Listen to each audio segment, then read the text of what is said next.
بسم اللہ الرحمن الرحیم الحمد للہ وکفا وسلام علی عباده الذین اصطفى لا سیما علی سید الرسل وخاتم الانبیاء۔ معزز خواتین و حضرات، آج ہم جو وظیفہ لے کر حاضر ہوئے ہیں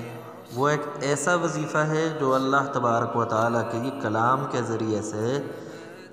کسی قسم کا بھی کوئی بھی مریض ہو، چاہے بڑی سے بڑی مرض ہو یا عمومی مرض ہو، اس مرض کو ختم کرنے کے لیے بہت ہی مجرب اور بہت ہی کارآمد وظیفہ ہے۔ اس وظیفے کو لا علاج مریض کریں، انشاءاللہ شفا پائیں گے۔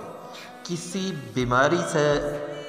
تعلق رکھنے والا مریض اگر اس وظیفے کو کرے مسلسل چند دنوں تک، 21 دن تک، تو انشاءاللہ وہ شفا پائے گا۔ اب آتے ہیں وظیفہ کیسے کرنا ہے اور کیا ہے۔ تو آپ نے جب آپ فجر کی نماز پڑھ چکے ہیں، اپنے معمولات سے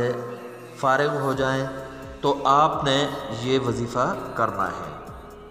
اور اگر آپ فجر کی نماز کے بعد کاموں پر چلے جاتے ہیں، کوئی ایسے مسائل ہیں، تو آپ اس کو شام کو بھی کر سکتے ہیں، عشاء کے بعد بھی کر سکتے ہیں، لیکن اگر فارغ ہیں تو فجر کے بعد زیادہ کارآمد اور مؤثر رہے گا۔ اور اب وظیفہ کو اس طرح کرنا ہے کہ آپ نے ایک پانی کا گلاس یا بوتل یا جگ میں کسی بھی برتن میں پانی لیں اور ساتھ نمک بھی رکھیں، اور اس پر آپ نے 11 مرتبہ آپ نے درود ابراہیمی پڑھنا ہے،